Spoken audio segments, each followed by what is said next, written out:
Bom dia, espero que vocês estejam bem. E o simulado ontem foram bem, parabéns também. Então nós estamos aqui na aula 54, última aula da apostila 7. Na aula anterior nós vimos a Guerra Fria, tá? Mandei também uns pequenos vídeos aí sobre aquele momento mais quente da Guerra Fria, né? E agora começamos essa aula 54, que tem a ver com a descolonização, o processo de descolonização da Ásia e da África, que na verdade é o processo aí de independência desses países, que foram vítimas da ação imperialista dos europeus sobre esses continentes lá no século XIX, tá? A partir sobretudo da segunda metade do século XIX. Então, quando nós vimos a independência dos países da América, nós vimos que tinham aqueles fatores externos e aqueles fatores internos que se juntaram, possibilitando a independência. E essas independências ocorreram dentro desse contexto, mas cada uma seguindo o seu jeito, né? Agora, aqui nós também temos esses fatores externos e internos. Quer dizer, por que as colônias africanas, asiáticas, conseguiram ou resolveram ficar independentes justamente agora? Então temos um contexto aí. E o fator principal está justamente no fim da Segunda Guerra Mundial. Então o primeiro elemento que possibilitou a independência do que passariam a ser os países da África e da Ásia foi justamente o fim da guerra. Então pensa lá, quando a guerra acaba, as metrópoles, né, europeias estão tentando se recuperar do que perderam na guerra. Elas estão fragilizadas, estão enfraquecidas. Veja, mesmo a Inglaterra, ninguém invadiu a Inglaterra, mas ela foi barbaramente bombardeada. Então, preocupada em se reerguer e se reconstruir internamente, fragilizada e enfraquecida pela guerra, mesmo quem ganhou, acaba sendo um grande momento para que aquelas colônias falem, bom, agora é a nossa hora. Lembra lá na independência da América Portuguesa, ou da América Espanhola, quando Napoleão invade a Península Ibérica, praticamente ele enfraquece Portugal, enfraquece a Espanha. Vai ser o momento que os colonos das Américas se fortalecem e lutam para a independência. Então, aqui é também nesse sentido. Metrópole enfraquecida é um grande passo para a independência. Mas esse passo não seria dado se não tivesse o outro lado, ou seja, fator interno. E o fator interno significa as colônias estarem preparadas, motivadas, interessadas em conquistar esse espaço, essa independência. E nós tínhamos isso. Tá? Nós tínhamos grupos já preparados, reivindicando isso. Boa parte dessas independências parte de negociações, de conversa que não ultrapassam, então acabam levando à luta bélica, vamos dizer assim, né? A luta do dia a dia, ela já existia. Então o primeiro ponto aí é isso, declínio econômico das principais potências, sobretudo por conta da Segunda Guerra. Segundo, é essa mobilização, temos um cachorro latindo lá fora muito forte, essa mobilização crescente das populações das colônias. Estão se engajando nessa luta pela emancipação. Um outro elemento é justamente, aqui no nosso texto vai direto, né, para a questão da nova conjuntura entre Estados Unidos e Inglaterra, tá? Mas acho que vale a pena também você lembrar o que ele chama aqui de pan-africanismo, um movimento que tem a ver com essa nova consciência e desejo de liberdade dos povos africanos. Inclusive muitos, né, estão saindo da África, vêm para a América, vão para a Europa, vão estudar, levam de volta para casa, né, essas ideias.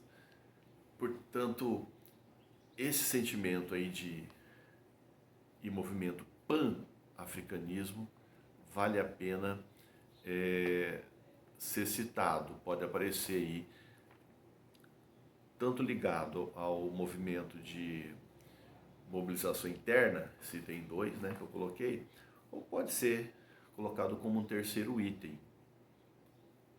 Os estudantes que vão estudar fora e retornam municiados com mais ainda conhecimento, argumentos para lutar pela independência. E aí temos a relação Estados Unidos e União Soviética. Os dois também estão interessados nessas independências, nessa descolonização, por motivos parecidos, mas que têm alguma peculiaridade também. Então, por exemplo, os Estados Unidos, eles têm, sobretudo, interesses econômicos. Quanto mais independentes esses países tiverem, melhor para se relacionar com eles, não só como política, mas também como questão econômica, tá? Com quem que eu posso comercializar e tal. Uma situação bastante parecida com o que aconteceu também na América, né? Na nossa independência, ou seja, só que era a Inglaterra que queria as nações independentes, porque assim ela poderia fazer comércio direto com essas colônias, que seriam então países independentes, como no caso Brasil, Argentina, por exemplo. Então, para elas não interessava Portugal e Espanha continuarem metrópoles. Agora aqui, os Estados Unidos pensam assim também. Os povos independentes, comércio direto com eles. E, obviamente, torná-los área de influência para eles dentro dessa disputa da Guerra Fria. Foi a União Soviética. A União Soviética também. Primeiro tem essa tendência também óbvia, tá? A União Soviética vai apoiar, inclusive, alguns movimentos, os norte-americanos vão apoiar outros. Por quê?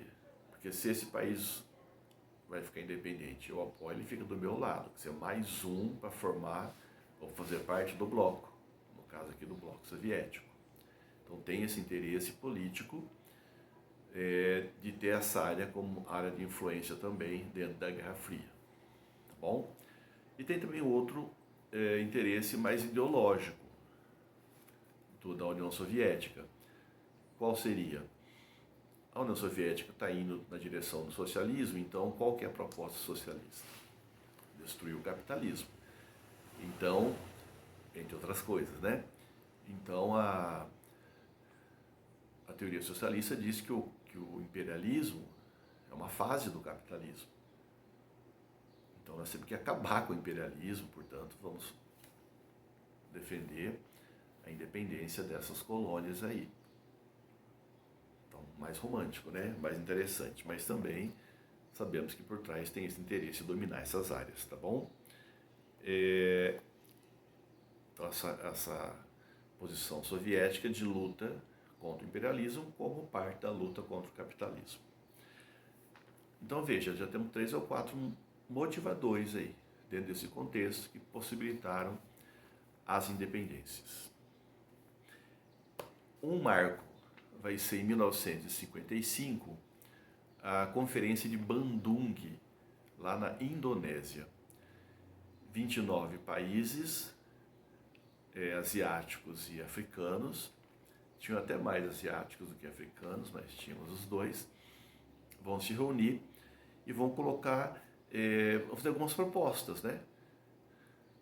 Para eles mesmos, né? Como é que eles devem agir, e para o mundo, como é que vamos relacionar com o mundo e o mundo conosco. A ideia deles principal era assim: por que eu tenho que conquistar minha independência e cair na garra norte-americana ou soviética. Claro que eles não vão falar cair na garra, tá bom? Mas a ideia é essa. Então eles estão propondo uma independência real. Eles estão propondo o que se chama de não alinhamento. Tornar-se independente, mas não alinhado. Vão lutar contra, vão se propor, né, a defender a igualdade racial, portanto, contra o racismo, o apoio às lutas anticoloniais, portanto, anti-imperialistas, e principalmente criar essa ideia de não aliado como um bloco alternativo. Vamos dizer assim, que durante um período, uns 10 anos pelo menos, essa ideologia aí que vem do Congresso de Bandung, na conferência, ela motivou, ajudou nessas lutas de emancipação. Isso é verdade. Agora, essa ideia de formar um bloco alternativo tal, já não caminhou muito, né? Não deu muito certo, tá? Acabou ficando uma posição não muito viável, como fala no seu texto. Então destaca aí essa ideia de direito à autonomia e à liberdade de todos os povos. Muito legal que eles falam do princípio da coexistência pacífica, a soberania e a autodeterminação dos povos e pela igualdade racial, portanto, uma luta também contra o racismo. Bom, mas e aí? Esses são os gerais, né? O que nós temos que saber aí. Agora, cada um dos países africanos e asiáticos conquistaram a sua independência. Então não dá para estudar a história de todos, até porque seria muita coisa e cada povo tem detalhadamente isso. O nosso texto aqui vai escolher alguns momentos de algumas dessas independências, baseado naquilo que está mais ligado ao mundo de hoje, que tem caído nas questões aí de Enem, de vestibular. Então veja, já houve uma opção de alguns movimentos. E dentro desses movimentos, a opção de alguns momentos disso. Para a gente saber que não houve aqui não se esgotou esse tema. Porque também seria praticamente impossível em uma aula você fazer isso, né? Mesmo usando 2 aulas não daria para fazer. O primeiro que ele vai destacar aqui é da África do Sul. Então veja, no nosso texto página 51, na apostila de resumo aí, página 346. Então segundo parágrafo aí, vamos dizer, né? Daqui e de lá. Bom, da África do Sul, nós já vimos alguma coisa, que eu falamos daquela Guerra dos Boeres, dos ingleses contra os afrikaners, aqueles holandeses, descendentes dos holandeses que estavam lá. E vimos que a vitória foi justamente dos ingleses. Então, depois daquele processo, a partir aproximadamente de 1910, né, a Inglaterra vai dar uma certa autonomia para a África do Sul, mas essa autonomia não significa total independência. Inclusive, a Inglaterra é muito esperta, né? Ela vai dificultando a independência, vai, né, não aceita, mas ela vai vendo o conjunto da luta. Quando percebe que tal povo está quase conquistando, aí ela vai lá e tipo concede a independência, mantém algumas relações, tá? Acaba sendo uma forma de manter os laços com essas colônias que seriam agora países e ligados economicamente a ela.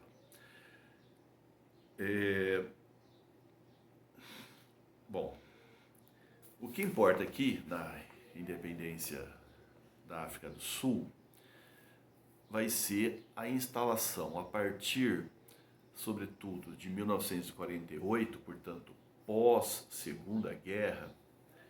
E também outra coisa interessante aqui, quer dizer, durante a Segunda Guerra, boa parte dessas colônias foram deixadas à própria sorte. Tá? Os imperialistas, chegou ali a luta, a guerra também. E em boa parte, as metrópoles foram lutadas que já estavam lutando, né? E as colônias tiveram que se virar. Isso aí também vai fortalecer um tanto o nacionalismo desses povos, tá bom? Bom, em 1948, quem está governando a África do Sul são os brancos, né? Então, eles vão instituir o apartheid. Aí vai escrever apartheid, tá? Mas falamos apartheid, que significa separação. Então, vai ser a separação entre os brancos e os negros. Na maioria dos povos da África, quando chegou esse processo de autonomia, libertação, os negros passaram a dominar, né? Na África do Sul não foi assim. Os brancos é que passaram a dominar ali. E criaram essa segregação, essa separação entre os brancos e os negros. Mesmo, gente, as leis foram aumentando aos poucos, né, e só piorando. Então você vai proibir casamentos, brancos e negros não podem casar. Você vai considerar crime a relação sexual entre brancos e negros. A questão do trabalho, lugar para morar, tá? Os negros vão cada vez mais sendo colocados em algumas regiões, muito parecido com os guetos, né? Destaque aqui para a região do Soweto, onde muitas revoltas e movimentos acabaram surgindo ali. Ônibus para praia, só um não pode misturar. Até andar na calçada, tá? Quer dizer, se o branco anda na calçada, o negro, se o negro estiver andando na calçada e os brancos vierem, ele tem que sair, tá? O branco passa. Então isso aí é complicado. Imagina então isso na hora de arranjar emprego, na hora de estudar, na hora de tudo. Bom, dentro desse contexto aí, os outros países vão meio que tolerar isso. Só por que, né? Como que tolerar? Não acabou a guerra, diferente e tal. Principalmente por conta que esse governo da África do Sul se compromete aqui com os ingleses e com outros, né, a combater o comunismo. Inclusive vão lutar em alguns conflitos ali contra os exércitos socialistas. Então, para combater o que eles chamavam de influência socialista dentro desse contexto da Guerra Fria, o apartheid vai ser tolerado pela ONU, inclusive, né? Pelos países que faziam parte da ONU. Ele começou em 48, como eu coloquei aqui. Em 76, olha só, 1976 é que a ONU vai se colocar contra o apartheid. E a partir daí ele começa a se enfraquecer, né? E a África do Sul vai ficando isolada, inclusive com problemas aí de relações comerciais. Mas e a população? Está lutando, né? Os negros continuam a lutar. Você destaca dois desses personagens. Um é um bispo, Desmond Tutu, tá? Simpaticíssimo. Cara, eu já vi a imagem do Desmond Tutu falando num clipe do Michael Jackson. Eu vi a imagem dele também dando boas-vindas, falando num show do YouTube. Então ele tem esse lado dele mais popular e tal, mas e esse outro lado combativo. E os dois juntos fazem com que ele seja muito simpático e muito reverenciado. Então você pode procurar imagens do Desmond Tutu, o bispo, tá? E obviamente, que ele ainda é vivo.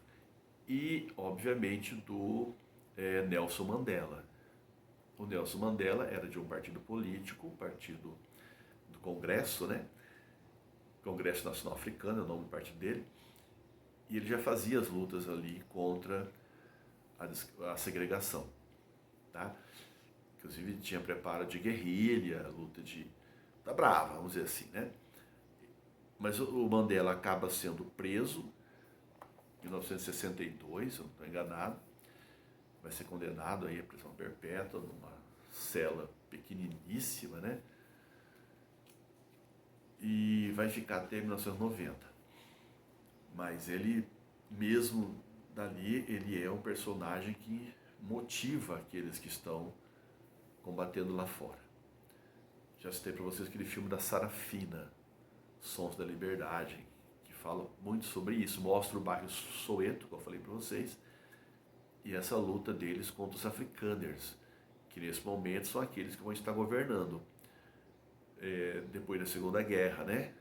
Eles aqui acabam tomando o poder ali. As crianças têm que falar inglês, têm que seguir a cultura, né? Bom, o Nelson Mandela vai ser liberto em 1990, tá? Então esse processo continua, as pressões foram, e aí o apartheid teve que ser abolido, né? Foi abolido em 1991. Em 93, o Nelson Mandela ganhou inclusive o prêmio Nobel e vai ser eleito presidente da África do Sul, vai governar a África do Sul de 1944 a 1999. Depois, os outros que seguem também são membros do grupo dele, vamos dizer assim, do partido do Congresso Africano, e que participavam das lutas contra o apartheid. Tá bom?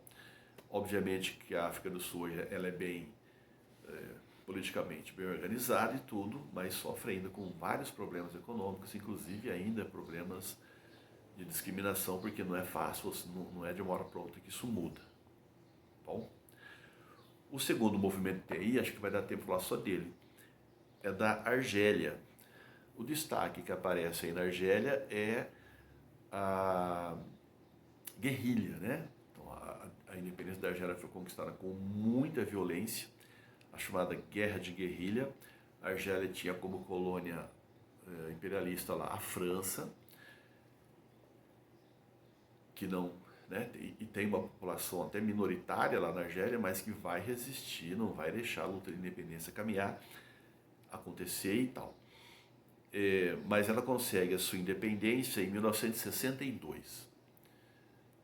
Em 1958 vai governar a França o general de Gaulle, que tinha participado bem da Segunda Guerra, um herói de guerra.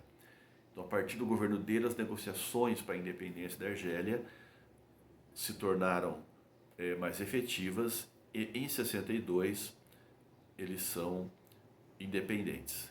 Tiveram governos autoritários, acabaram se alinhando dentro do processo de Guerra Fria aos soviéticos. Tem um filme bastante forte, legal sobre isso aqui, chamado Batalha de Argel. Paramos por enquanto.